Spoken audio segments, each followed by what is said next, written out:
Last week we covered the early part of Robert Pickton, and I hypothesized on some of the things that likely helped to form him into the monster that he became, and helped to form his MO if it needed helping.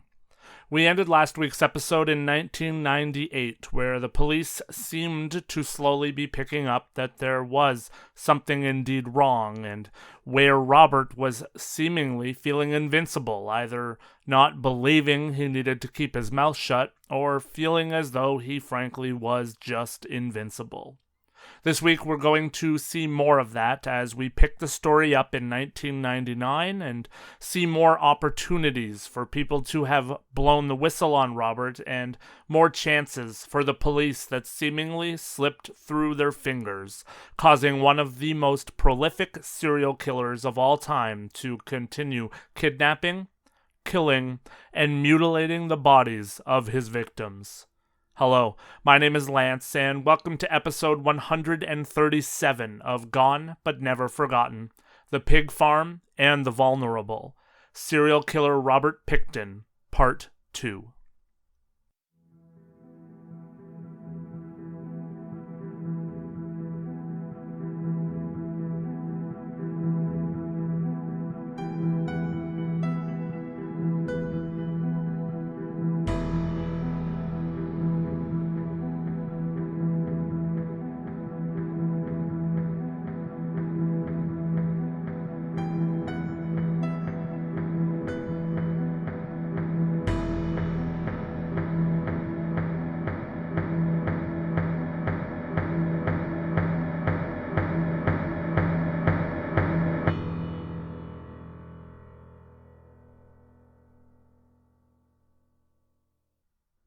If you haven't listened to Part 1, which was released last week, I highly recommend that you do that before taking in this episode, as we covered the early life of Robert Pickton up until 1998. This week we're going to pick this horrific story up in 1999, when more women continued to be reported as missing, and the police continued to seemingly drag their feet, casting a wider net than perhaps necessary when evidence, or questionable evidence if you ask them, kept coming forward that pointed firmly at Robert Pickton as being at least one of the people behind the massive amount of disappearances from Vancouver's downtown East Side. On March 20th of 1999, Robert was again up to his M.O. He went to the downtown East Side and he was looking for a street worker. This time he had Lynn Ellenson with him, another of the women who lived on the farm and frequented the farm.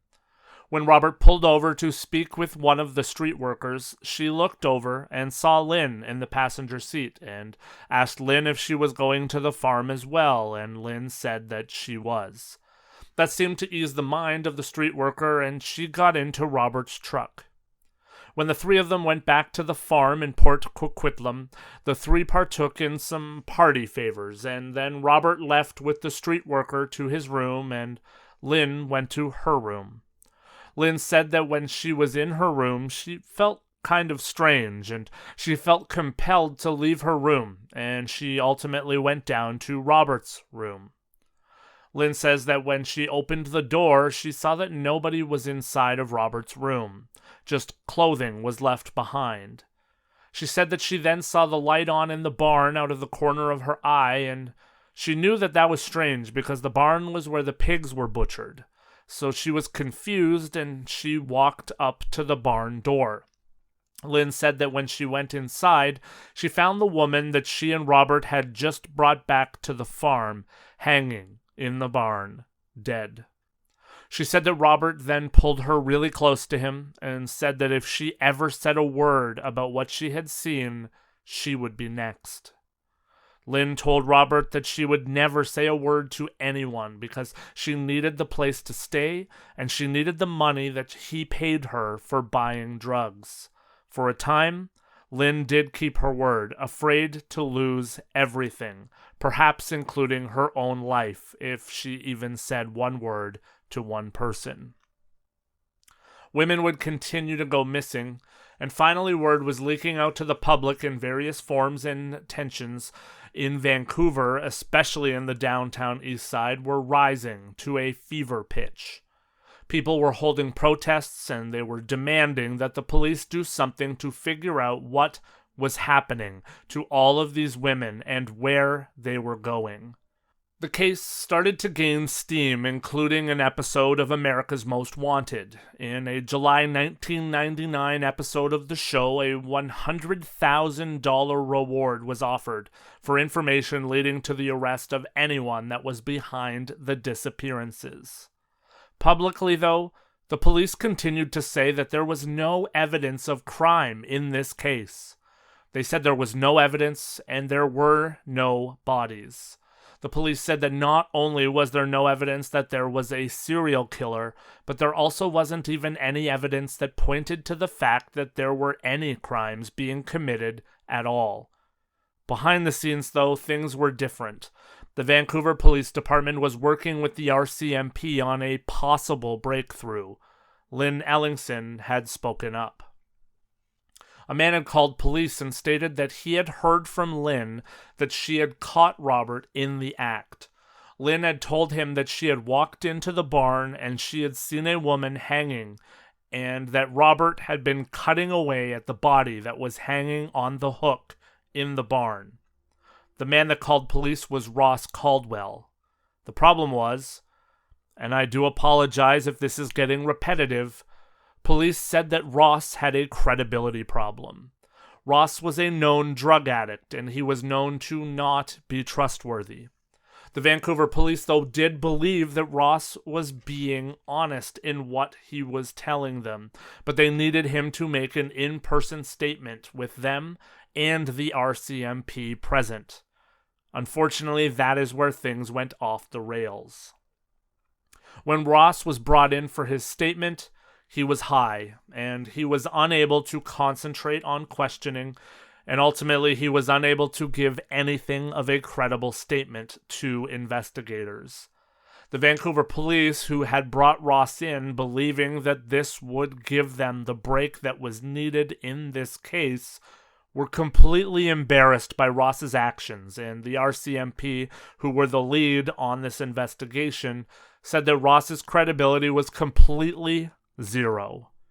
The RCMP said that they could not take anything he was saying as worth a grain of salt. And even though the RCMP did say they believed that Ross was telling the truth, they believed that there was no chance that they were going to get a search warrant of any kind based on Ross's statement.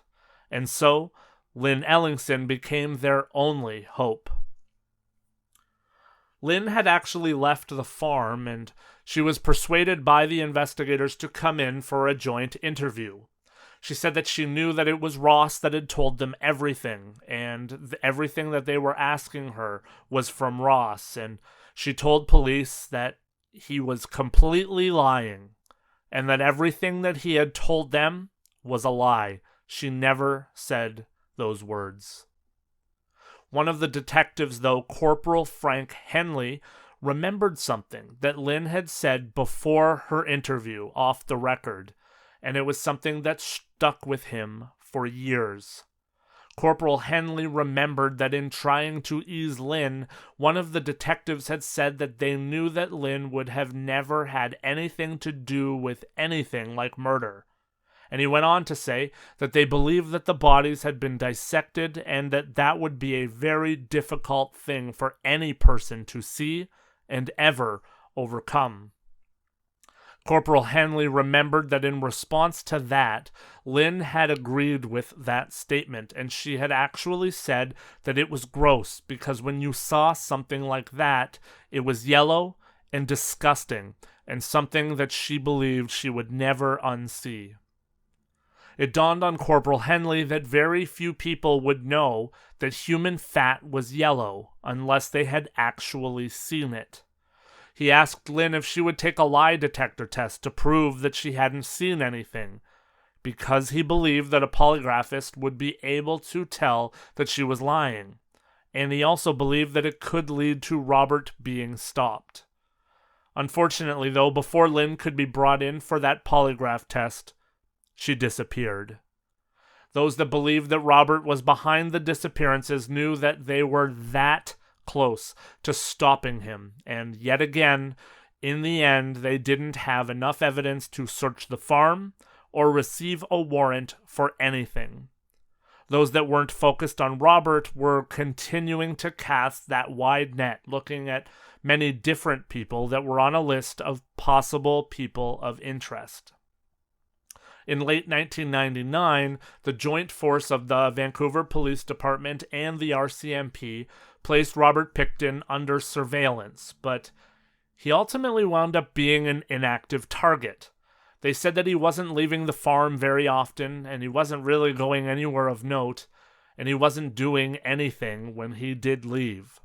The problem, too, was that if the surveillance had watched Robert pick up a street worker, because of ethics, they said that they would have morally had to step in to save that woman from Robert, and thus their surveillance would have been blown. At one point in late 1999, Robert Pickton was pulled over by a police car because of that surveillance. He was seen traveling with a woman in his truck. It turned out that the woman, though, was Gina Houston's 13-year-old daughter, and Gina was aware of the fact that her daughter was with Robert. That incident would ultimately blow the surveillance operation because he was pulled over without cause, and with that, the investigation into Robert really stalled.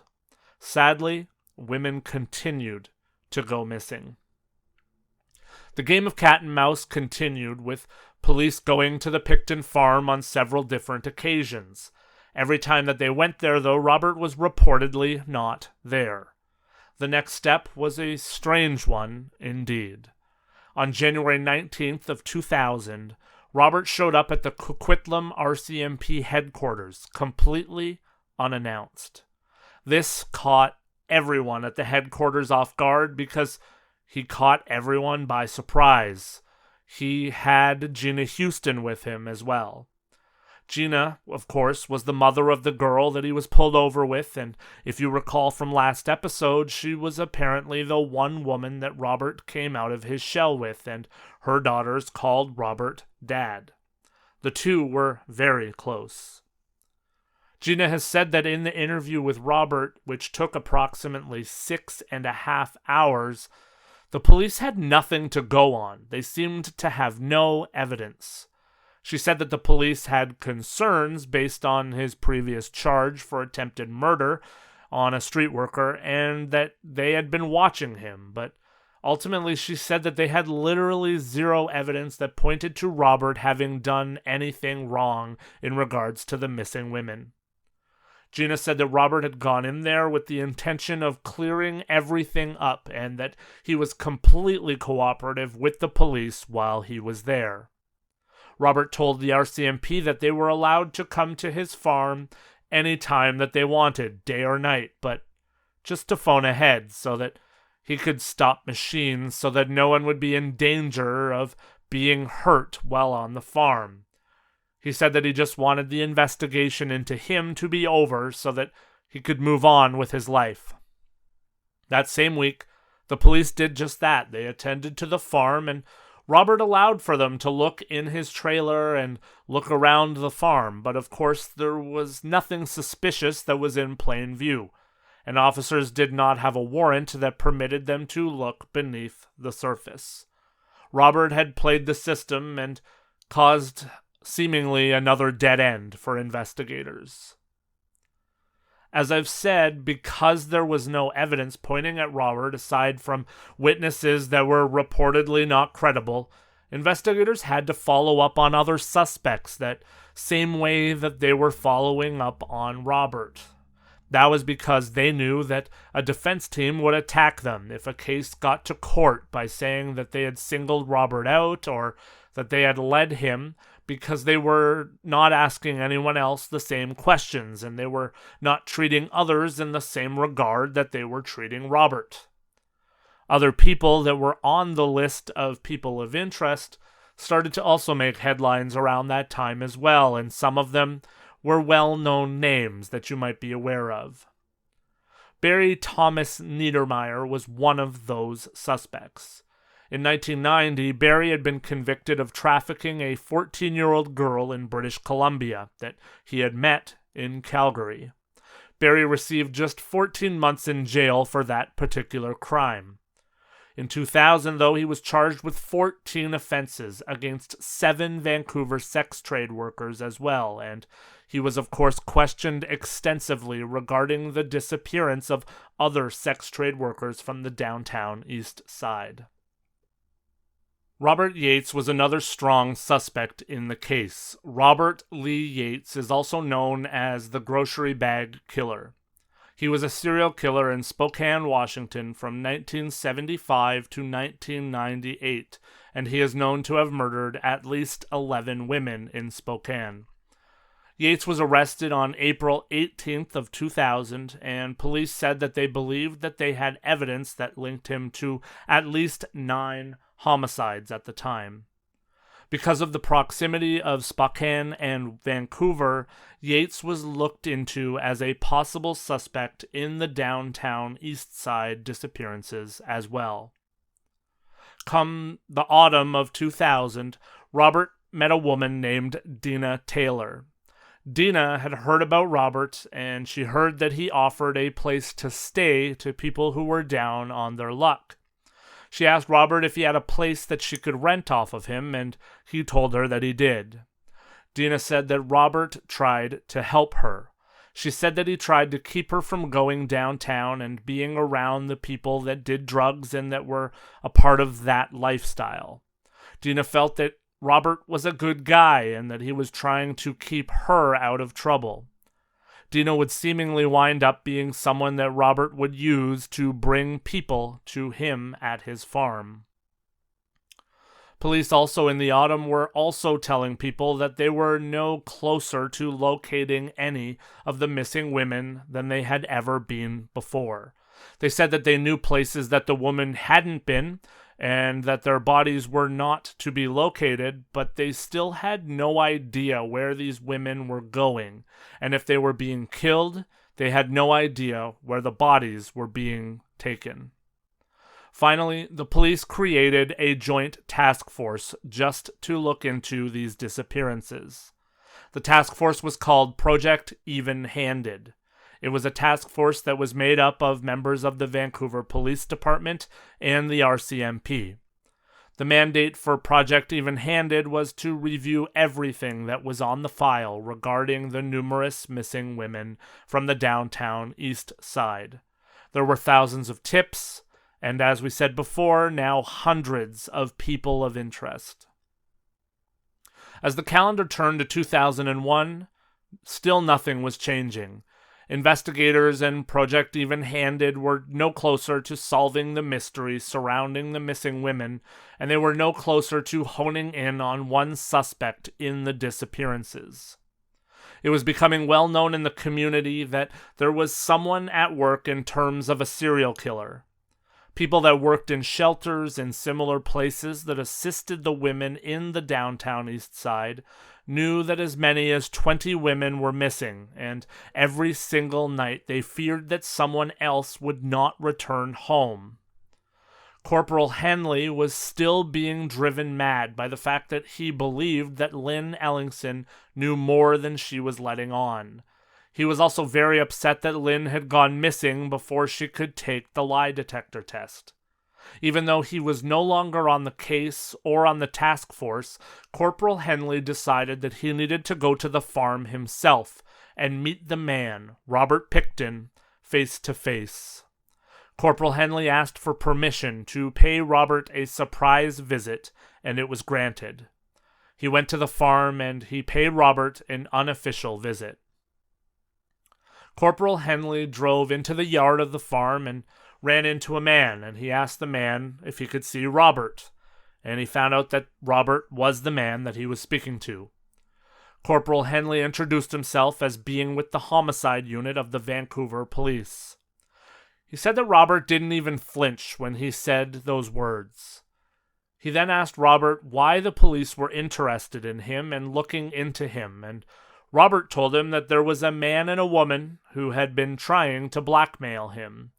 He said that he had been good to them and he had helped them out and given them a place to live and a job, and in return, they had turned on him. Corporal Henley told Robert that if there was a problem with the police, he could agree to a polygraph test and that would easily clear his name.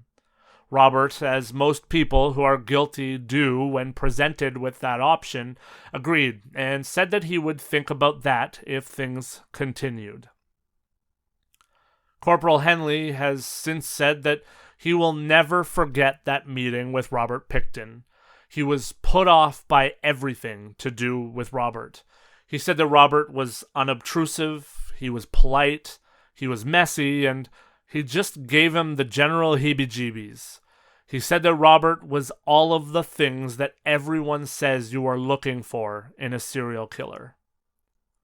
By the summer of 2001, it appears that Dina Taylor was still being used, whether she knew it or not, by Robert to attract new victims to the farm. Dina is pretty much known to have brought two, at least, of the women that Robert murdered to the farm, Andrea Joesbury and Serena Abbotsway. Dina seemed very willing to talk about herself and also to talk about how great she believed that Robert Pickton was in that documentary, The Pig Farm, but every time that those two women's names came up, Dina ended the interview abruptly. Both of those women were acquaintances of Dina who she admitted were at the farm at some point, but she refuses to this day to say either woman's name out loud.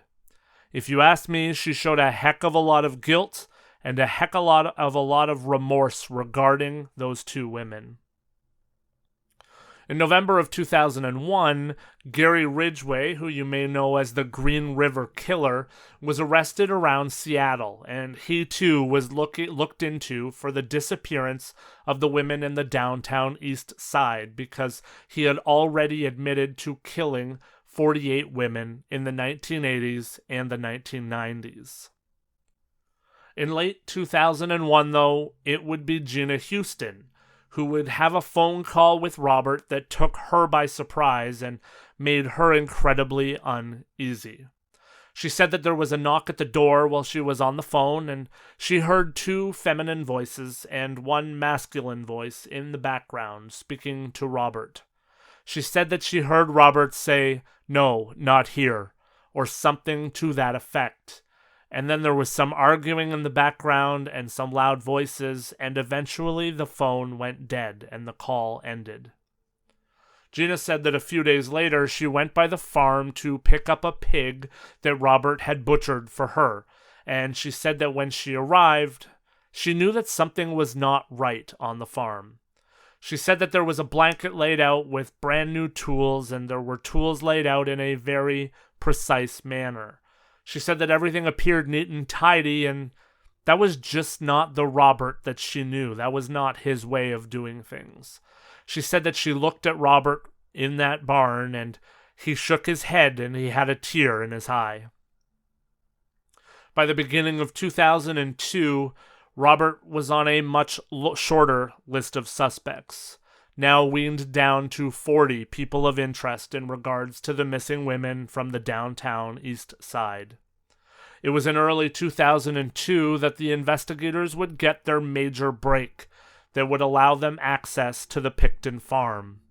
Scott Chubb was an associate of Robert. Scott had spent almost 10 years in prison previously, and he was doing work around the farm for Robert.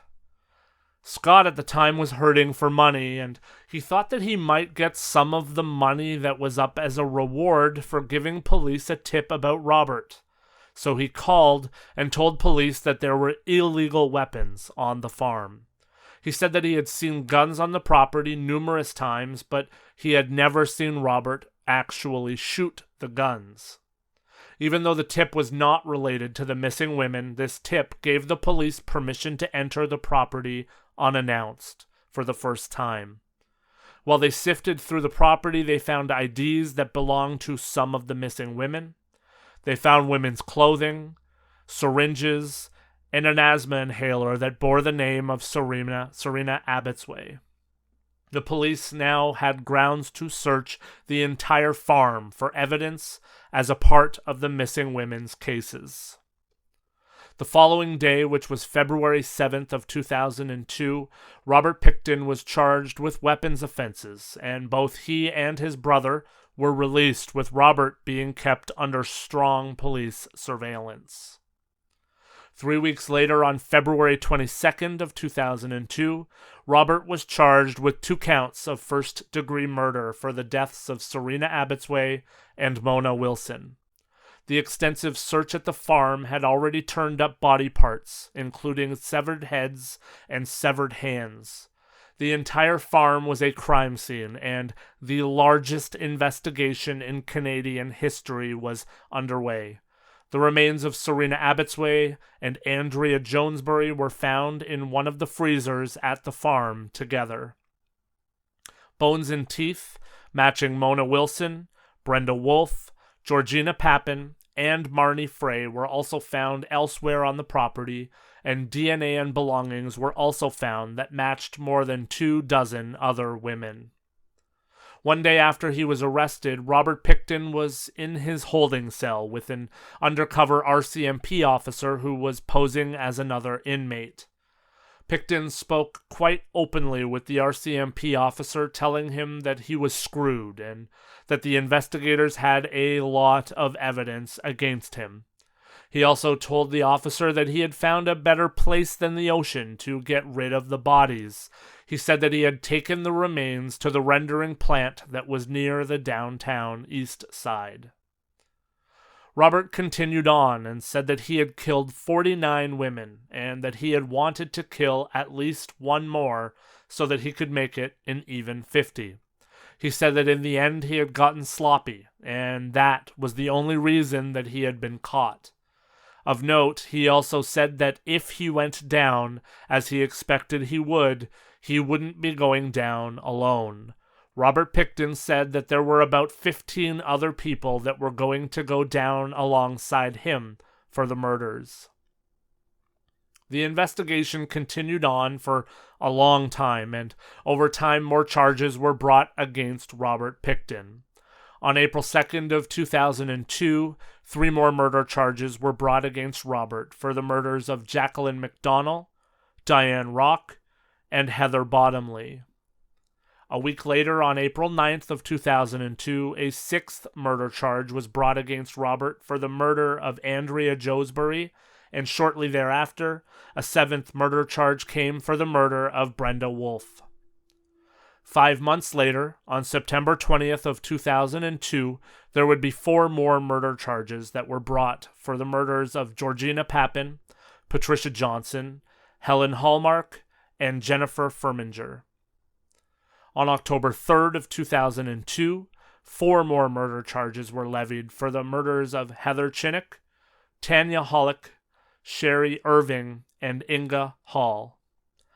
Finally, on May 26th of 2005, 3 years later, there were 12 more murder charges for the murders of Kara Ellis, Andrea Borhaven, Deborah Lynn Jones, Marnie Frey, Tiffany Drew, Carrie Koski, Sarah DeVries, Cynthia Felix, Angela Jardine, Wendy Crawford, Diana Melnick, and Jane Doe, bringing the total to 27 murder charges against Robert Pickton.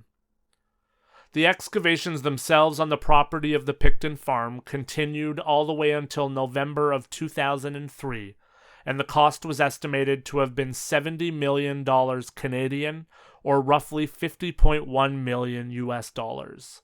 Today that would be roughly 110 million Canadian dollars, or 80 million US dollars. The property was fenced off under lien and remains so to this day. All of the buildings on the property, save for one small barn, have been completely demolished. There were beliefs and rumors about what all Robert Pickton had done with the remains aside from dumping them at the rendering plant. It was believed that he may have ground up human flesh and mixed it with pork that he sold to the general public. A warning was even issued that pork bought from the Pickton farm may in fact contain human remains by way of being mixed together or by way of the pigs having been fed human remains. The public warning came with a request for anyone who happened to have pork still frozen that was purchased from Robert Pickton to turn it into police for testing. That was announced in May of 2004. That is where I'll put a bow on it for this week's episode. Next week, we're going to look at the trial, the ins and outs of that, and the appeals, as well as take a look at the victims of Robert Pickton and share what we can about each as we serve their memory. We will, of course, also take a look at the death of Robert Pickton, which happened very recently.